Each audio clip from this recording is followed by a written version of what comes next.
Assalamualaikum warahmatullahi wabarakatuh. Sebelumnya, untuk diskusi materi yang akan kita diskusikan kali ini, yaitu tentang unit 6 mengenai perkembangan intelek, sosial bahasa, dan bakat khusus. Next. Kami dari grup 2 yang beranggotakan Rian Muhammad, Rianti Syafa Akila, Rizka Aulia Yuliani, dan saya sendiri Nuania Priani sebagai moderator. Next. Untuk pemateri pertama yaitu tentang perkembangan intelek yang akan disampaikan oleh saya sendiri. Perkembangan intelek merupakan daya upaya atau potensi untuk memahami sesuatu hal yang menggambarkan kemampuan seseorang dalam berpikir atau bertindak secara abstrak. Kesanggupan mental untuk memahami, mengamati, menghubungkan suatu kemampuan secara efektif. Pembahasan tentang intelek tidak akan terlepas dari intelijensi. Makna intelijensi dapat diartikan sebagai kemampuan seseorang dalam berpikir dan bertindak. Istilah intelijensi telah banyak digunakan terutama di dalam bidang psikologi dan pendidikan. Namun secara definitif istilah itu tidak mudah dirumuskan. Banyak rumusan mengenai intelijensi seperti yang dikemukakan oleh Singgih Gunarsa dalam bukunya Psikologi Remaja tahun 91. Ia mengajukan beberapa rumusan intelijensi sebagai berikut. Intelijensi merupakan suatu kumpulan seseorang yang mungkin memperoleh ilmu pengetahuan dan mengamalkan ilmu tersebut dalam hubungannya dengan lingkungan dan masalah yang timbul. B. Intelijensi adalah suatu bentuk tingkah laku tertentu yang tampil dalam kelancaran tingkah laku. C. Intelijensi meliputi pengalaman-pengalaman dan pola kemampuan bertambahnya pengertian dan tingkah laku dengan pola-pola baru dan mempergunakannya secara efektif. D. William Sand mengemukakan bahwa intelijensi merupakan suatu kemampuan untuk menyesuaikan diri pada tuntunan baru dibantu dengan fungsi berpikir. E.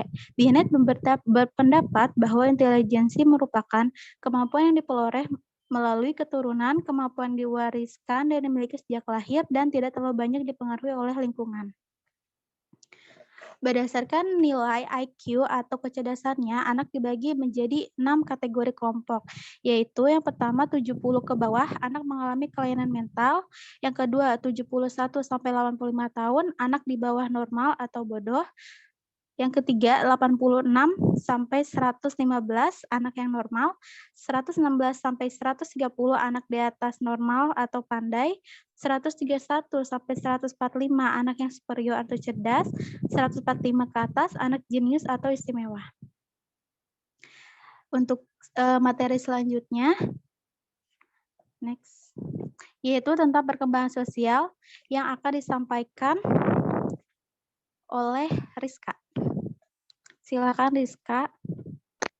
Ya, terima kasih moderator.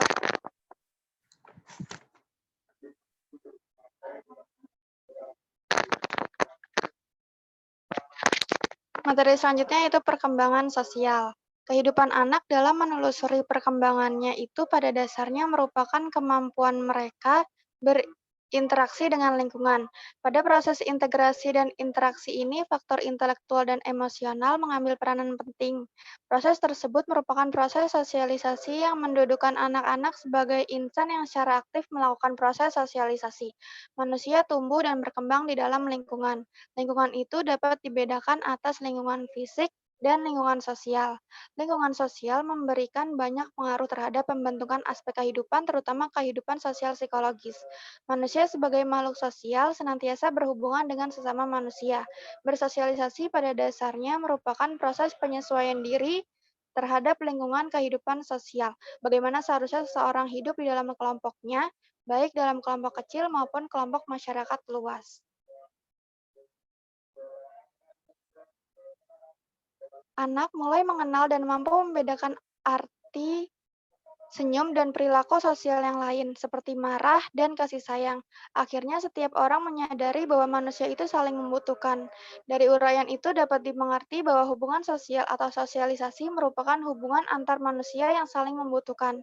Hubungan sosial dimulai dari tingkat yang paling sederhana dan terbatas, yang disadari sebagai kebutuhan yang sederhana. Semakin dewasa dan bertambah umur, tingkat hubungan sosial menjadi kompleks dan dengan demikian, tingkat hubungan sosial juga berkembang menjadi amat kompleks. Pada jenjang perkembangan remaja, seseorang remaja bukan saja memerlukan orang lain demi untuk memenuhi kebutuhan pribadinya, tetapi mengandung maksud untuk disimpulkan bahwa pengertian perkembangan sosial adalah berkembangnya tingkat hubungan antar manusia sehubungan meningkatnya kebutuhan hidup manusia. Perkembangan sosial anak remaja dipengaruhi oleh beberapa faktor, yakni kondisi keluarga, kematangan anak, status sosial ekonomi keluarga, pendidikan dan kapasitas mental, terutama intelek dan emosi, hubungan sosial remaja terutama yang berkaitan dengan proses penyesuaian diri berpengaruh terhadap tingkah laku sehingga dikenal beberapa pola tingkah laku seperti remaja keras, remaja yang mengisolasi diri, remaja yang bersifat egois, dan sebagainya. Terima kasih, saya kembalikan kepada moderator. Baik, terima kasih kepada Rizka. Untuk materi selanjutnya, yaitu tentang perkembangan bahasa yang akan disampaikan oleh Rianti. Untuk Rianti, dipersilakan. Baik, terima kasih moderator. Saya akan menjelaskan perkembangan bahasa.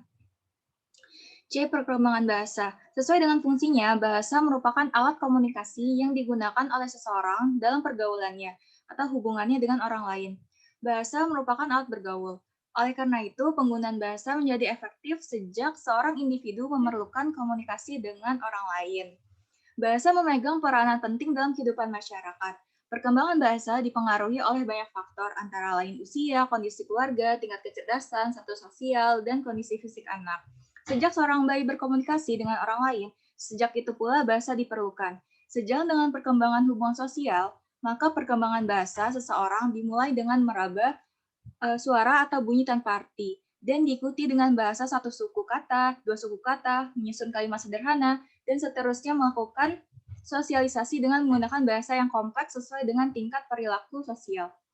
Perkembangan bahasa terkait dengan perkembangan kognitif, yang berarti faktor intelek atau kognisi sangat berpengaruh terhadap perkembangan kemampuan berbahasa. Jadi, perkembangan bahasa adalah meningkatnya kemampuan penguasaan alat berkomunikasi, baik alat komunikasi dengan cara lisan, tertulis, maupun penggunaan tanda-tanda dan isyarat. Mampu dan menguasai alat komunikasi di sini diartikan sebagai upaya seseorang untuk dapat memahami dan dipahami oleh orang lain.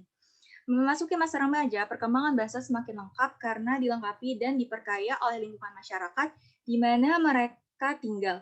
Hal ini berarti proses pembentukan kepribadian yang dihasilkan dari pergaulan dengan masyarakat sekitar akan menjadi ciri khusus dalam perilaku berbahasa. Sekian dari saya, terima kasih. Saya kembalikan kepada moderator. Terima kasih kepada Rianti. Untuk pemateri selanjutnya, yaitu Rian Muhammad yang akan menyampaikan materi tentang bakat khusus. Untuk Rian, dipersilakan. Yang selanjutnya ada bakat khusus. Bakat dapat diartikan sebagai kemampuan bawaan yang merupakan potensi atau potential ability yang masih perlu dikembangkan atau dilatih. Kemampuan adalah daya untuk melakukan suatu tindakan sebagai hasil dari pembawaan dan latihan. Jadi, bakat adalah kemampuan alamiah untuk memperoleh pengetahuan atau keterampilan yang relatif bersifat umum. Misalnya, bakat intelektual umum atau khusus, bakat akademik khusus. Bakat khusus disebut juga dengan sebagai talent. Sampai sekarang, boleh dikatakan belum ada tes bakat yang cukup luas daerah pemakaiannya, seperti misalnya tes intelijensi, berbagai tes bakat yang sudah misalnya FACT, Flanagan Aptitude Classification Test, yang disusun oleh Flanagan, atau DAT, Differential Aptitude Test, yang disusun oleh Binet, M-Test, Mathematical and Technical Test, yang disusun oleh Learning Park, masih sangat terbatas daerah berlakunya. Hal ini disebabkan tes bakat sangat terikat kepada konteks kebudayaan di mana tes itu disusun. Sedangkan macam-macam bakat juga terikat kepada konteks kebudayaan di mana klasifikasi bakat itu dibuat. Yang selanjutnya ada, sekolah dapat mengirimkan daftar ciri-ciri dan perilaku kepada orang tua dengan penjelasan bahwa sekolah perlu mengetahui sifat-sifat siswa agar dapat merencanakan pengalaman pendidikan yang sesuai baginya. Sebagai contoh orang tua diminta memberi keterangan tentang butir-butir berikut ini. Yang pertama, hobi dan minat-minat anak yang khusus. Yang kedua, jenis buku yang disenangi. Yang ketiga, masalah dan kebutuhan khusus. Yang keempat, prestasi unggul yang pernah dicapai. Yang keempat, pengalaman-pengalaman khusus. Yang kelima, kegiatan kelompok yang disenangi. Yang keenam, kegiatan mandiri yang disenangi. Yang ketujuh, sikap anak terhadap sekolah atau guru. Yang kedelapan, cita-cita untuk masa depan. Bakat merupakan salah satu aspek yang harus diperhatikan dalam membantu perkembangan seorang individu. Bakat adalah sifat atau kemampuan potensial yang dimiliki seseorang dan dapat berkembang dengan amat baik jika mendapat rangsangan yang tepat. Ada berbagai macam bakat seperti melukis, olahraga, seni musik, seni tari, seni suara, dan sebagainya. Secara umum, bakat itu mencakup 3 dimensi, yaitu dimensi perseptual, psikomotor, dan intelektual. Oleh karena itu, bakat mempunyai kaitan erat dengan keberhasilan atau prestasi hasil belajar. Perkembangan bakat seseorang dipengaruhi oleh faktor dalam anak dan faktor lingkungan. Sekian, terima kasih. Saya kembalikan kepada moderator. Terima kasih kepada Rian untuk penyampaian materinya. Izinkan saya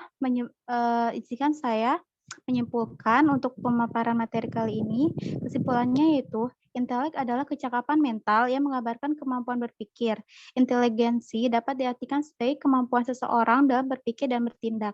Kemampuan berpikir atau inteligensi dapat diukur dengan tes inteligensi. Bakat adalah kemampuan bawaan yang merupakan potensi yang masih perlu dikembangkan atau dilatih. Perkembangan sosial adalah perkembangan tingkat hubungan antara manusia sehubungan dengan meningkatnya kebutuhan hidup manusia. Hubungan sosial remaja terutama berkaitan dengan proses penyesuaian diri berpengaruh terhadap tingkah laku, sehingga dikenal beberapa pola tingkah laku, seperti remaja keras, remaja mengisolasi diri, remaja bersifat egois. Bahasa memegang peran penting dalam kehidupan masyarakat. Perkembangan bahasa dipengaruhi oleh dalam faktor di antara lain usia anak, kondisi keluarga, kecerdasan, status sosial keluarga, dan kondisi fisik anak terutama dari kesehatannya. Berikut kesimpulan untuk materi kali ini. Kurang lebihnya kami mohon maaf. Semoga materi yang disampaikan dapat bermanfaat untuk kalian semua. Terima kasih. Wassalamualaikum warahmatullahi wabarakatuh. Waalaikumsalam warahmatullahi wabarakatuh. Terima kasih.